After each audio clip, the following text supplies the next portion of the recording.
Savez-vous pourquoi les cétacés émettent-ils des sons ? Et savez-vous également ce qu'est la bioacoustique ?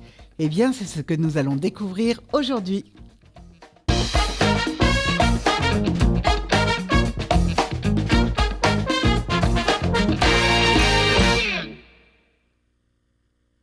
Bonjour à toutes et tous, eh bien nous nous retrouvons aujourd'hui dans cette collection des causeries sur la nature et l'environnement, dans la série Les biodiversités, protection de la nature. Eh bien nous allons découvrir la méthode de suivi par acoustique passive des cétacés à La Réunion.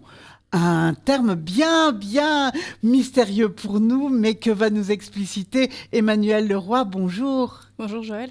Alors Emmanuel, vous êtes chargé de recherche en bioacoustique au sein de l'équipe de l'association Globis. Alors Globis, c'est une association qui est née en 2001, qui a beaucoup progressé depuis sa naissance, qui a été agréée protection de l'environnement en 2006, qui a initié également en 2014 avec d'autres chercheurs de la zone océan Indien, le réseau scientifique Indocet.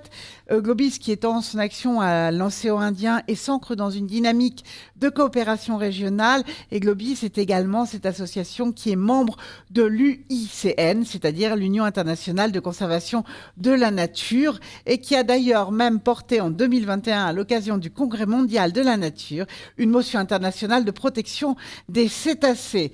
Alors, voyons un petit peu aujourd'hui avec vous, Emmanuel, ce qu'est ce sujet incroyable de la bioacoustique. Alors, je vais faire un petit portrait rapide de vous. Vous êtes donc chargé de recherche au sein de l'équipe Globis. Vous êtes titulaire d'une thèse de doctorat à l'Université de Bretagne occidentale à Brest, qui s'est portée sur le suivi par acoustique passive, des baleines bleues antarctiques dans l'océan Indien austral. Vous êtes donc spécialisé dans l'acoustique passive, donc vous allez nous expliquer ce que c'est, de la distribution spatiale et temporelle des cétacés. Et vous avez différents objectifs aussi dans cette mission que vous allez nous exposer à présent. Alors, dites-nous tout cela. Donc, qu'est-ce que la bioacoustique ? Alors, la bioacoustique, c'est l'étude des sons qui sont émis par le vivant. Donc moi, je suis spécialiste en bioacoustique sous-marine et plus particulièrement sur les cétacés. Donc j'étudie les sons émis par les cétacés. D'accord, quand on parle de passive, ça signifie quoi ? Alors, on en parlera après, mais passive, ça veut dire qu'on n'émet rien en fait. On écoute, on n'émet pas de son. On est juste des oreilles. Alors, pourquoi est-ce que les cétacés émettent des sons ? On va déjà parler un petit peu des types de cétacés que l'on peut trouver. Déjà, les cétacés émettent des sons puisque quand on descend dans l'eau, dans les profondeurs de l'océan, on va perdre la lumière très rapidement. C'est bien qu'à 100 mètres de profondeur, on n'y voit déjà presque plus rien. Donc les cétacés, c'est la même chose, ils n'y voient rien, ils ne se baladent pas avec leurs petits poissons lanternes. Par contre, il y a une autre caractéristique physique de l'océan qui est extrêmement intéressante, c'est que dans l'eau, le son se propage 5 fois plus vite que dans l'air. Et donc, au cours de leur évolution, les cétacés, ils ont évolué pour prendre en compte cette caractéristique. Et donc, le son, c'est pour eux une fonctionnalité qui est très importante dans leur biologie. Et donc, la communication acoustique, elle fait partie de ces fonctions qui leur est primordiale. Donc, les cétacés, on disait, vont émettre différents types de sons qui vont être différents en fonction du groupe de cétacés dont on parle. Donc on a 2 grands groupes, on a les baleines à fanon, les mysticètes, donc on va retrouver les baleines à bosse, les baleines bleues, les petits rorquals antarctiques par exemple, et on a les baleines à dents, les odontocètes, ou les cétacés à dents, dans lesquels on va trouver les dauphins, les globicéphales, les cachalots, les baleines à bec par exemple. Ok, donc c'est ce qu'on voit là sur cette diapositive. Alors, on va peut-être en écouter quelques-uns pour voir un petit peu quel type de son ils émettent. Ouais. Alors en fait, chez les baleines à fanon, chez les cétacés à fanon, chez les mysticètes, on a 2 types de sons. On a le plus courant, c'est les chants que vont émettre les mâles. Donc on peut écouter par exemple le chant de la baleine bosse qui est le plus connu.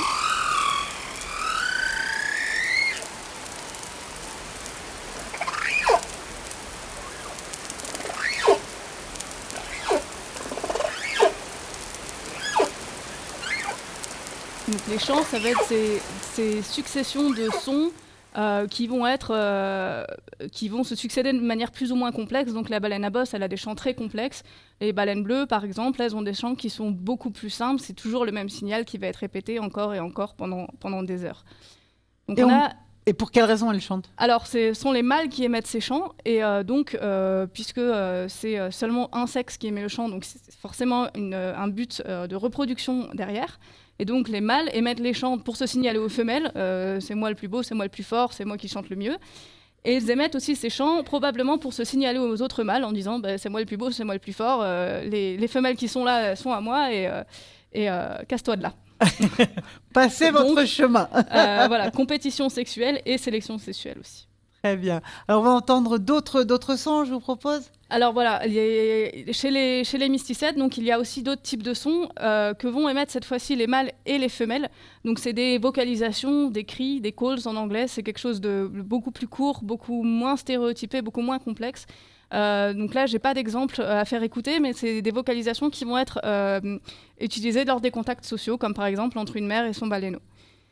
D'accord. Et pour l'autre catégorie, donc de ces cétacés à dents. Alors pour les odontocètes, ça fonctionne différemment. Donc ils ont déjà cette capacité à écolocaliser. Donc ils vont émettre des sons. Ça va servir comme un sonar en fait.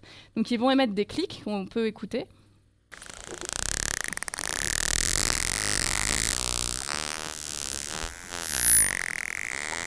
Donc on a ces clics très courts qui vont en fait être émis par le dauphin.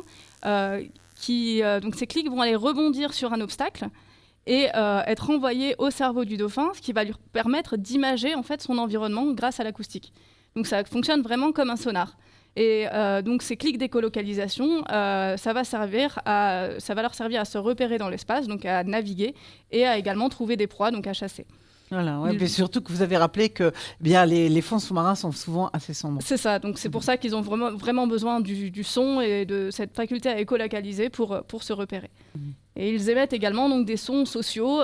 Donc, très souvent, ce sont les sifflements qu'on trouve chez les dauphins, donc des sifflements, des buzz, des grunts.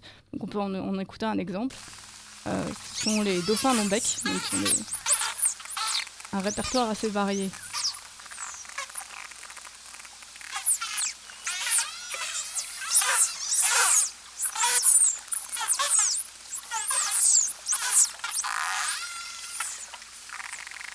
Oui, effectivement, on a un son très différent. Donc, si je comprends bien, là, à travers ce que vous venez de nous présenter, finalement, à chaque espèce, on a un répertoire différent. C'est ça. Donc, chaque espèce a son répertoire vocal et c'est ce qui est intéressant pour nous. Donc, ce qu'on peut voir ici sur ce graphique, c'est que déjà, on va parler de fréquence. Donc, la fréquence en acoustique, ça représente la hauteur du son. Donc, plus la fréquence est élevée, plus le son est aigu. Plus la fréquence est grave, plus le son est grave. Nous, humains, on peut entendre des sons sur une gamme de fréquences qui est relativement limitée quand même, puisqu'on entend des sons entre 20 Hz et 20 000 Hz, donc cette bande verte.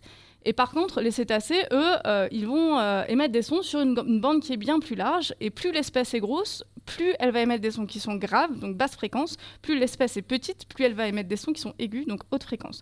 Donc à l'extrémité gauche de notre graphique, on va trouver la plus grosse espèce qui ait jamais vécu sur Terre, la baleine bleue, qui fait 30 mètres, 150 tonnes, qui va émettre des sons qui sont en partie inaudibles à l'oreille humaine, puisqu'ils sont en dessous de 20 Hz. Donc on voit qu'ils sont vraiment à l'extrémité.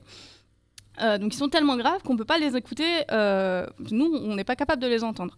De l'autre côté, on a les petits cétacés avec les dauphins majoritairement, qui eux vont avoir des sons tellement aigus qui sont en partie inaudibles aussi à notre oreille. Donc on voit qu'ils sont de l'autre côté de notre gamme de fréquences. Donc les sifflements, on en a une partie qu'on va pouvoir entendre.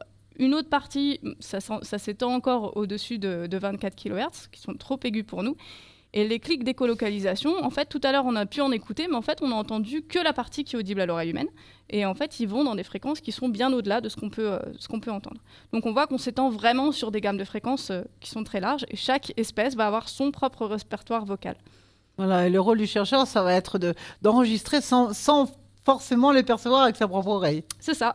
Tout à fait. Alors, justement, voyons un petit peu quel intérêt pour les scientifiques de cette acoustique passive, alors. C'est ça. Alors, l'intérêt pour nous, en fait, on va utiliser justement le fait que les espèces de cétacés sont acoustiquement très actives. et qu'elles ont chacune leur répertoire vocal pour les étudier. Parce qu'en fait, traditionnellement, quand on veut étudier une espèce animale, on l'observe visuellement. Mais les cétacés passent quand même le plus clair de leur temps sous l'eau. Donc c'est assez facile de faire des études en utilisant l'observation visuelle quand on travaille sur des espèces côtières.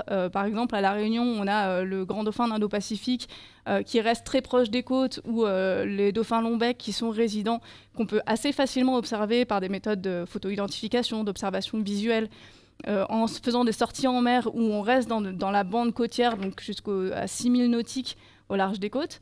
Par contre, quand on s'intéresse à des espèces qui préfèrent les eaux plus profondes, ça devient plus compliqué parce qu'on est tributaire de la météo. Donc à La Réunion, c'est facile, on peut sortir sur la côte ouest assez facilement, on peut sortir de Saint-Gilles puisque la mer et les conditions météorologiques restent souvent bonnes.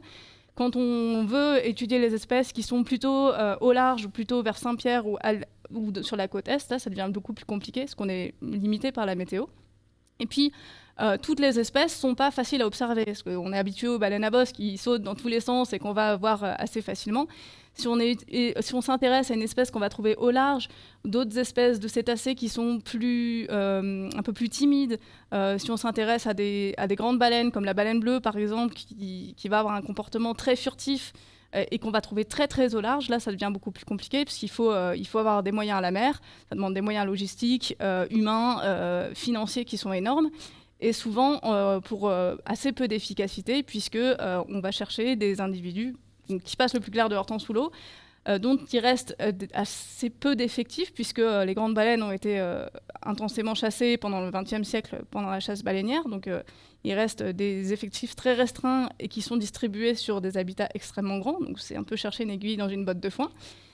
Et donc, tout ça fait que, ajouté aux conditions météo qui ne sont pas toujours bonnes et aux conditions de luminosité, on ne peut pas observer la nuit, tout ça fait que l'observation visuelle est assez peu efficace.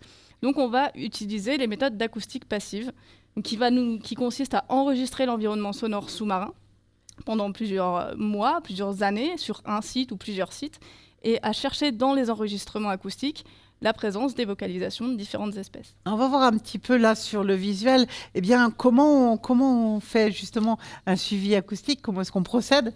Alors, pour enregistrer l'environnement sonore sous-marin, on va utiliser un micro sous-marin, donc un hydrophone, et bien souvent on le déploie sur des zones qui sont très profondes. Donc ici on peut voir, on a notre hydrophone qui est ce tube ici, donc c'est quelques photos de déploiement que nous avons fait et de récupération. On était contente d'avoir récupéré notre hydrophone. Donc souvent on met sur des fonds qui sont profonds, donc par exemple on a déployé des hydrophones sur des fonds de 800 mètres ou 1000 mètres. Alors ce qui se passe, c'est qu'on va déployer, on va mettre un corps mort, un poids tout au fond, qui va descendre tout au fond de l'eau.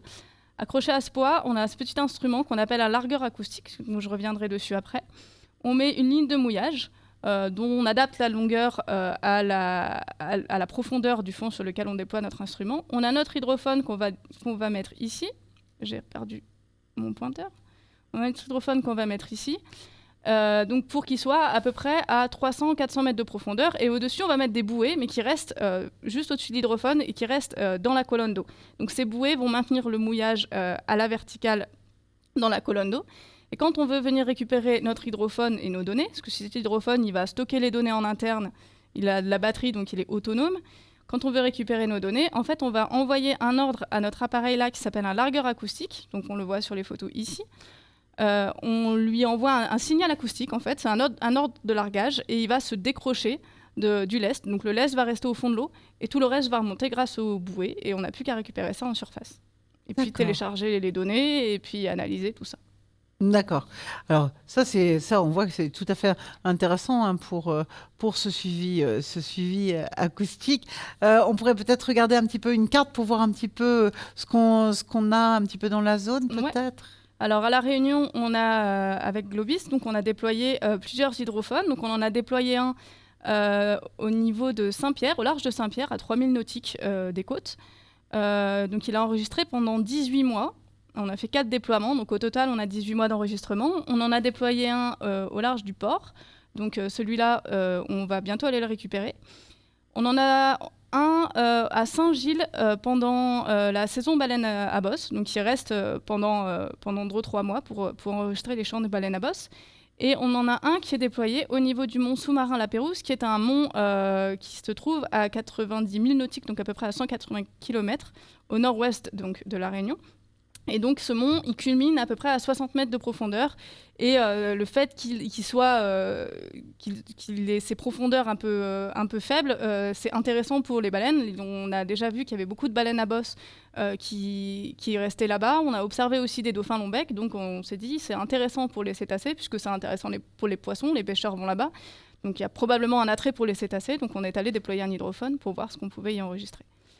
Donc on voit en fait la durée d'immersion de ces hydrophones, en fait, d'utilisation, on les utilise selon l'objectif que l'on a. C'est ça, donc l'idée c'est quand même de pouvoir avoir plusieurs mois d'enregistrement, parce que on essaie de couvrir toute l'année pour voir s'il y a des variations saisonnières. Donc ce que je disais tout à l'heure, le fait que les observations visuelles c'est aussi peu efficace, c'est que si on voulait connaître la fréquentation des espèces dans une zone ou si elles ont des variations de fréquentation dans la journée, il faudrait être sur l'eau tout le temps. Donc là, avec un hydrophone, l'hydrophone il reste sous l'eau toute l'année, qu'il fasse beau ou pas, qu'il fasse jour ou qu'il fasse nuit. On peut avoir des données n'importe quand en fait. D'accord. Il a une en fait, ça fonctionne sur batterie. Ça fonctionne sur batterie, oui. Alors c'est ce qui est un peu limitant. En fait, on détermine la plage de fréquence sur laquelle on veut enregistrer. Donc on peut décider de n'enregistrer que les basses fréquences, que les sons graves, ce qui va faire qu'on aura moins de données à stocker et on va utiliser moins d'énergie pour enregistrer. Si on veut enregistrer sur une bande de fréquences beaucoup plus grande et prendre beaucoup plus d'espèces, puisqu'on veut les petits cétacés et donc des sons très aigus, on décide d'enregistrer sur une bande de fréquence qui est grande, mais ça va prendre beaucoup de stockage et beaucoup d'énergie. Donc à chaque fois, c'est un peu trouver le meilleur compromis en fonction de ce qu'on veut enregistrer, combien de temps on veut enregistrer. Alors, maintenant que vous avez récupéré, donc on a récupéré les données, on récupère les données de ces hydrophones, et alors, qu'est-ce qu'on en fait ? Alors, qu'est-ce qu'on en fait ? Alors, quand on a justement, on a des données sur du très long terme, on a des données à plusieurs sites, donc on ne peut pas tout écouter, parce que sinon, j'y serais encore dans ma tombe, je pense. J'avais calculé depuis le début de ma thèse le nombre d'années de données que j'ai analysées. Je suis à 82 ans de données, je crois, à peu près. Oh, bravo. Donc si j'avais dû tout écouter à l'oreille, ça aurait été compliqué. En fait, on n'écoute pas, donc on va regarder les signaux acoustiques sous la forme d'un spectrogramme. Donc c'est ce qu'on voit ici. Alors un spectrogramme, c'est un petit peu comme une partition en musique. On va avoir sur l'axe des Y, on va avoir la fréquence, donc la hauteur du son, un petit peu comme sur une portée. Plus la note est haute, plus le son est aigu, plus la note est basse, plus le son est grave. Et sur l'axe des X, on va avoir le temps qui défile. Donc pareil, dans la partition, plus on avance dans la partition, plus on avance dans le temps. Ce qu'on a comme info supplémentaire sur un spectrogramme, c'est la couleur va nous donner en fait l'intensité du son. Donc ici, cette échelle de couleur, ici plus le son est jaune-orangé, plus il est fort, plus le son est bleu, moins il est fort. Donc, ce qui nous intéresse, c'est ces petites courbes jaunes là qu'on va trouver jaune-orange. Donc on peut écouter ce que ça donne. Oui, on va voir là tout de suite avec le chant de la baleine à bosse. C'est ça, le chant de la baleine à bosse, que je sais que les gens aiment bien. On va voir sur la suivante, voilà.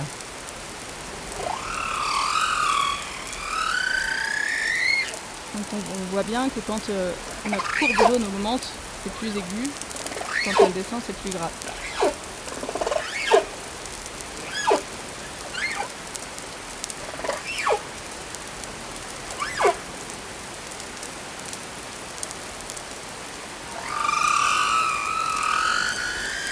On écoute assez rarement, on écoute pour voir ce que ça donne, pour le plaisir, mais en fait on analyse les sons en passant par ces spectrogrammes, donc visuellement, en regardant les spectrogrammes, et on sait différencier les individus en regardant les spectrogrammes. D'accord, les individus, pardon, les espèces. Les espèces en regardant les spectrogrammes. D'accord. En fait, en plus, on ne perçoit avec notre oreille humaine qu'une partie des sons. Tandis que sur le spectrogramme, on a la totalité des sons. D'accord. Alors, la baleine à bosse, je ne l'ai pas montré sur la vidéo, mais on avait une bande verte qui représente notre capacité auditive en tant qu'humain. Donc, sur la baleine à bosse, c'est facile, on peut tout entendre. Pour d'autres espèces, comme ce que j'ai dit tout à l'heure, il y a des choses qui nous échappent.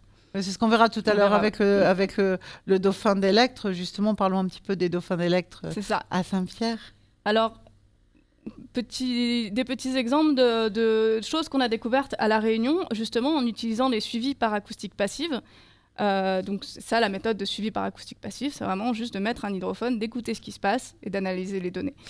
Et donc on a cet hydrophone qu'on a mis à Saint-Pierre, on l'a un peu mis dans cette zone, en partie pour une raison, c'est qu'on sait qu'il y a une espèce de dauphin qu'on a rencontré plusieurs fois au large de Saint-Pierre, ou majoritairement dans le sud de La Réunion.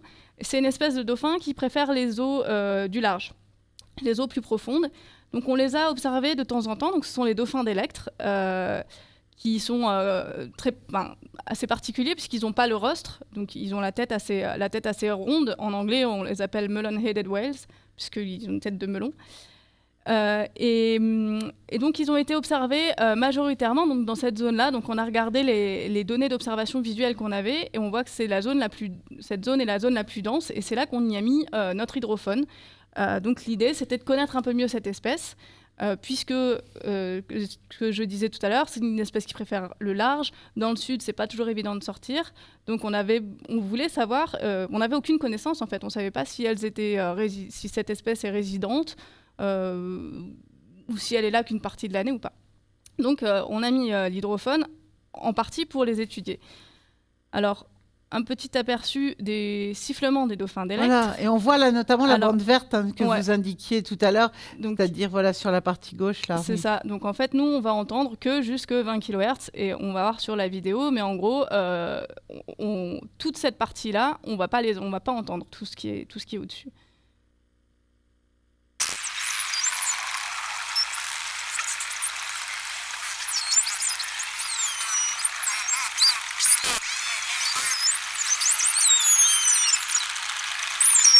Donc sur le spectrogramme, tous ces traits très verticaux sont les clics d'écolocalisation et toutes ces courbes, ce sont les sifflements. Et alors, quand vous écoutez comme ça, lorsque vous enregistrez, vous choisissez des endroits où l'espèce se regroupe et il n'y en a pas trop autour, parce que je suppose qu'il peut y avoir un mélange des différents chants. Ah bah oui, quand on regarde les enregistrements, on peut avoir un mélange d'espèces. Les dauphins d'électre sont assez faciles à retrouver dans les enregistrements puisque c'est souvent des très gros groupes, une centaine ou plusieurs centaines d'individus. Et comme ce qu'on a un peu entendu là juste sur le spectrogramme qui défilait, c'est qu'on a beaucoup de sifflements entremêlés. Et comme il y a beaucoup d'individus, en fait, ils parlent tous en même temps.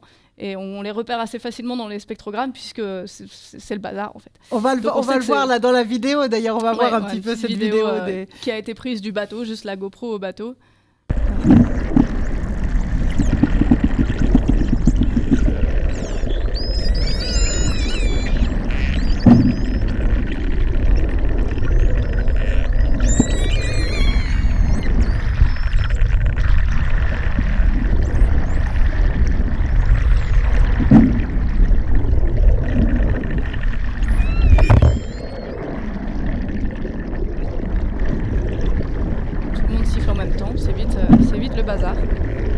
Et après, il faut démêler tout ça et retrouver quelle est l'espèce présente.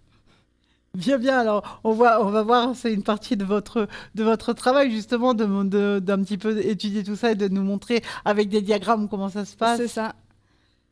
Alors, ce qu'on fait, c'est que justement, ce qui nous intéresse, c'est de savoir à quel moment donc, on a ces espèces dans les enregistrements. Donc, on va utiliser différentes méthodes. Je disais tout à l'heure qu'on regarde les spectrogrammes. On passe aussi par des méthodes de traitement du signal pour essayer d'automatiser un maximum le traitement.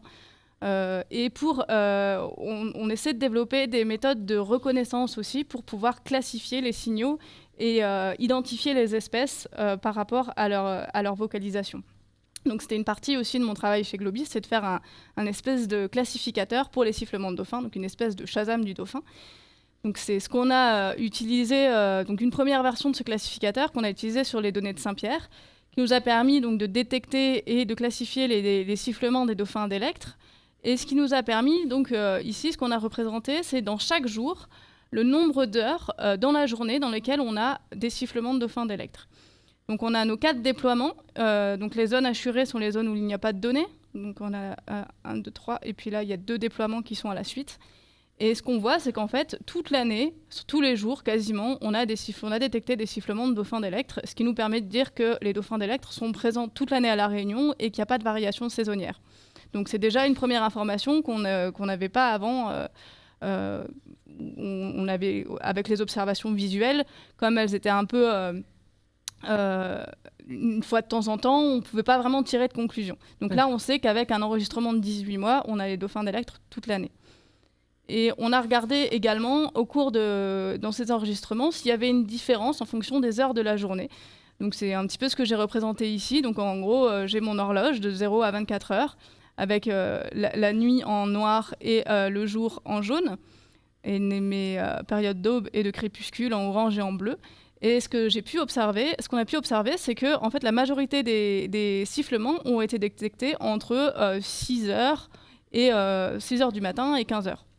Donc en gros, il y a un rythme qui est très marqué, un rythme nictéméral journalier qui est très prononcé.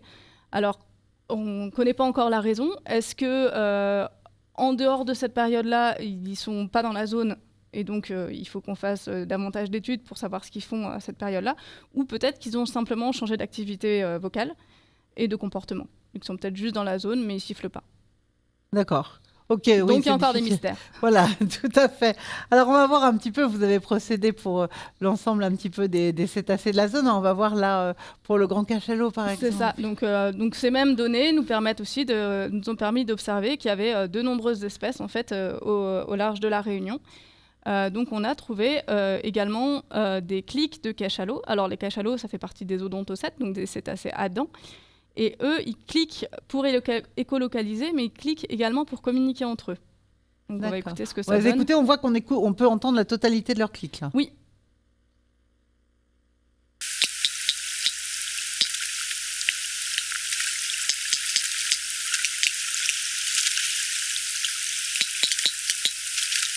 Alors ça, c'est les clics de communication. C'est vraiment les codas des cachalots qui ont des rythmes particuliers.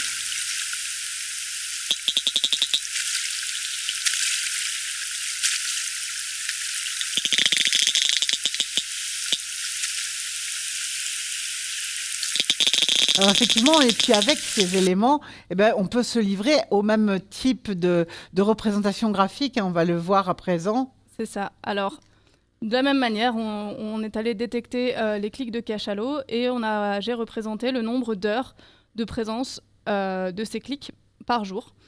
Et on a également pu voir, alors c'était une grosse surprise puisque on en a beaucoup plus qu'attendu parce que les cachalots sont très rarement observés à La Réunion. Une fois de temps en temps, ça arrive, mais c'est quand même pas très courant.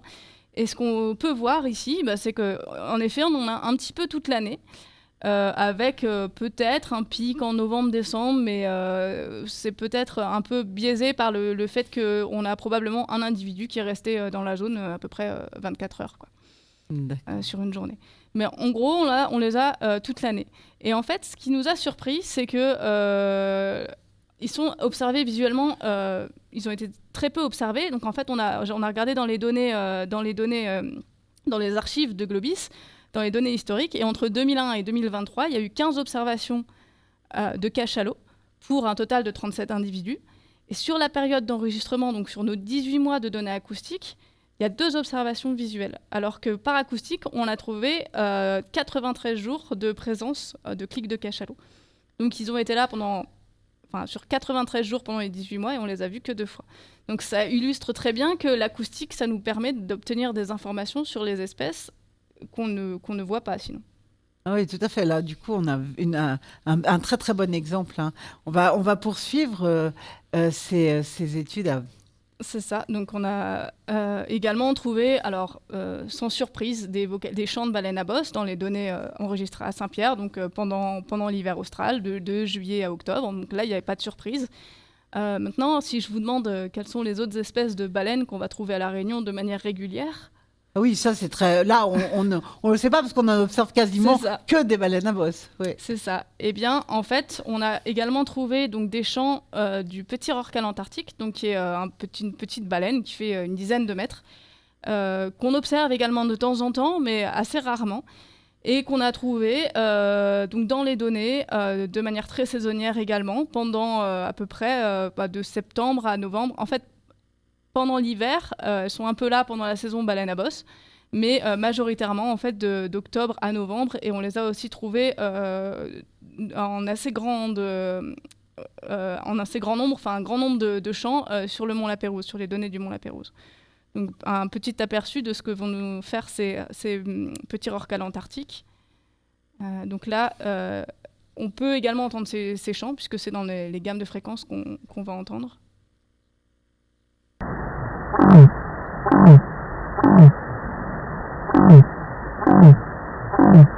Donc là, on est sur quelque chose qui est beaucoup plus stéréotypé que la baleine à bosse, beaucoup moins harmonieux. Avec moins de variations. C'est ça. Ouais. Mais il y a quand même beaucoup de variations je pense. Alors, il faut qu'on fasse des études là-dessus, mais d'un individu à l'autre. Moi, j'ai trouvé beaucoup de signaux de ces petits rorquals antarctiques, mais c'est toujours un peu différent, je pense, en fonction des individus. D'accord. On dit petit rorqual antarctique, ça fait quelle taille ? Une dizaine de mètres maximum. Oui, d'accord. Ça fait quand même une belle... C'est quand même une belle bête. Mais bon, à côté des 30 mètres de la baleine bleue, c'est petit. Voilà, baleine bleue que nous allons aborder à présent. C'est 10 mètres maximum. On est quand même plus sur du 8 mètres. Une petite bête. Et donc, surprise, donc on a trouvé également des champs de baleines bleues. Alors, qui n'avaient pas été répertoriés à La Réunion avant 2021, je pense. Avant les études acoustiques, en fait. Alors, la première fois qu'il y en a une qui a été observée, c'est en 2022. Et puis, il y a eu deux autres observations depuis, surtout des observations par survol aérien. Donc, ici, c'est une photo des survols aériens. Donc, celle-là, elle a été vue à une quarantaine de kilomètres des côtes. Donc, c'est des espèces qui préfèrent les zones du large, les eaux du large, et donc qui vont être très difficiles à observer, forcément. Voilà, c'est celle qu'on enregistre avec l'appareil, l'hydrophone qui se trouve au Mont La-Pérouse, c'est ça ? Et aussi à Saint-Pierre, en fait. D'accord. Donc c'était la surprise dans l'hydrophone qui est à Saint-Pierre. Mon graphique c'est un peu décalé ici, mais c'est pas très grave. En fait, la surprise, ça a été qu'on a des champs de baleines bleues pendant l'hiver austral, donc à peu près de mars à... parce que du coup, on n'a pas une saison complète, mais on a de mars à peu près jusqu'à octobre-novembre. Et on a jusqu'à 24 heures, on a toujours utilisé les mêmes techniques, donc les mêmes métriques, un nombre de champs, un nombre d'heures dans la journée où on a des champs de baleines bleues. Et donc on a ces journées où on a 24 heures de champs. Alors on a deux sous-espèces de baleines bleues à La Réunion ou dans l'océan Indien. C'est la baleine bleue antarctique qui est la plus grande, qui fait 30 mètres, 150 tonnes. Et la baleine bleue pygmée qui est un petit peu plus petite, qui fait 24 mètres. Et donc, elles ont des chants qui sont différents. Donc, la baleine bleue antarctique, elle a une signature vocale qui est bien particulière. Et c'est ce que je disais tout à l'heure, c'est une baleine qui émet des sons tellement graves qu'on ne peut pas les entendre, on ne peut pas les écouter, donc on est obligé de les accélérer 10 fois pour pouvoir les entendre. C'est ce qu'on voit avec la bande verte. Voilà, c'est ça. Toujours ici, c'est à la limite de l'audition humaine et aussi à la limite des capacités souvent des enceintes qu'on a. Bien sûr. Alors, écoutons ça.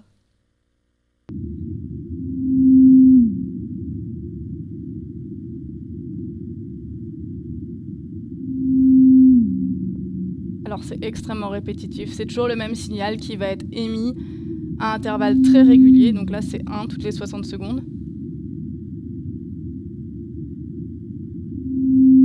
Donc il faut imaginer que c'est 10 fois plus grave, 10 fois plus lent, et c'est tellement grave, tellement fort que ça va se propager sur plusieurs centaines de kilomètres. Donc on estime à peu près le rayon de détection du champ de la baleine bleue à peu près 200 km. Donc les baleines qu'on va capter, les baleines bleues qu'on capte grâce à notre hydrophone, en fait, sont dans les eaux réunionnaises, mais elles peuvent être loin. Et alors là, c'est pareil, quel est leur objectif ? C'est pareil, là, ce sont les mâles qui chantent. Alors on sait très peu de choses sur la baleine bleue et sur le comportement vocal de la baleine bleue, mais ce sont a priori les mâles qui chantent, et donc a priori toujours une visée de reproduction. Une signalisation aux autres individus et ce qu'on appelle la communication longue distance, puisque ce sont des signaux qui vont voyager sur plusieurs centaines de kilomètres. D'accord. Alors on parlait de cette grande baleine bleue, on a aussi des sons à écouter de la baleine bleue pygmée de Madagascar, qui est pygmée de belle taille. C'est ça, une pygmée de belle taille qui fait quand même 24 mètres. Alors en fait, il y a 4 populations de baleines bleues pygmées dans l'océan Indien. Qui sont distribuées géographiquement, donc une dans le nord-ouest de l'océan Indien, une dans le sud-ouest, qu'on appelle aussi la population de Madagascar, une plus dans le centre et une dans le sud-est. Et toutes ces 4 populations, elles ont des signatures acoustiques qui leur sont propres, ce qui nous permet de les différencier. On ne pourrait pas les différencier morphologiquement ni génétiquement. Donc la seule différence, et la seule preuve qu'on ait des populations auxquelles elles appartiennent, c'est leur chant. Et donc on a également détecté ces chants de baleines bleues pygmées, donc de la population de Madagascar, dans les données de Saint-Pierre. À une période extrêmement, c'est une présence extrêmement saisonnière aussi, avec une présence qui est à peu près de février-mars jusque juin. Et c'est également quelque chose qui était très peu connu, très peu connu dans la zone, puisque les baleines bleues pygmées, elles sont classées en tant que ce qu'on appelle data deficient par l'IUCN. Parce qu'on sait tellement peu de choses dessus qu'on ne peut pas savoir si c'est une espèce qui est en danger, si c'est une espèce qui... On ne connaît pas les effectifs des populations, on ne connaît pas leur mouvement migratoire, on sait qu'elles ne vont pas s'alimenter en Antarctique et qu'elles restent dans les zones subantarctiques et subtropicales, mais on ne sait pas exactement comment elles se distribuent. D'accord, on va l'écouter peut-être celle-ci. On va l'écouter, ouais.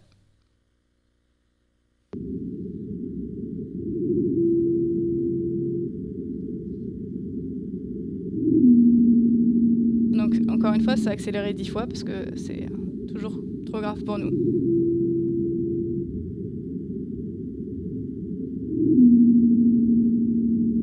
On voit une succession de 2 fréquences un peu différentes, de 2 chants un peu différents. Et on entend que c'est vraiment bien différent de la baleine bleue antarctique. Oui, tout à fait. Voilà, et la dernière espèce qu'on a trouvée dans les enregistrements, toujours grande baleine, c'est le rorqual commun, de même, qui n'a été observé qu'une fois à La Réunion, et qui est également présent pendant l'hiver austral, donc la deuxième plus grande espèce de baleine. Donc c'était vraiment la surprise de ces données, puisqu'on ne s'attendait pas à avoir autant d'espèces qui étaient très rarement vues à La Réunion, qui sont très rarement vues à La Réunion. Alors, on va conclure là. On va conclure peut-être sur un petit bémol parce qu'on entend bien que ces données sonores sont très importantes, mais on se demande bien qu'en est-il de la pollution sonore ? Alors, c'est un des problèmes. Donc, ce qu'on disait tout à l'heure, c'est que la communication acoustique, c'est extrêmement important pour les cétacés. Le problème, c'est que les activités humaines font qu'il y a plus en plus de bruit dans les océans, plus en plus de trafic maritime qui génère énormément de bruit. Et donc, c'est l'objet d'une étude qu'on fait en partenariat avec d'autres structures dans l'océan Indien. C'est de pouvoir évaluer l'impact de ce bruit généré par le trafic maritime sur les cétacés. Donc, un petit peu modéliser les zones où il y a beaucoup de bruit pour éventuellement mettre en place des mesures de mitigation si jamais ces zones se recouvrent avec des zones de distribution des habitats de cétacés, pouvoir trouver des solutions pour protéger les cétacés, puisqu'elles se remettent à peine de la chasse baleinière et maintenant elles sont menacées par notre activité humaine. Alors, on est appelé à se revoir pour la suite justement de cette étude. Je vous remercie infiniment, Emmanuelle, vraiment de cette émission passionnante. Je vous propose de nous retrouver sur les réseaux sociaux de l'Université numérique de La Réunion, sur Facebook, sur YouTube et également sur notre site unr.univ-réunion.fr. À très bientôt.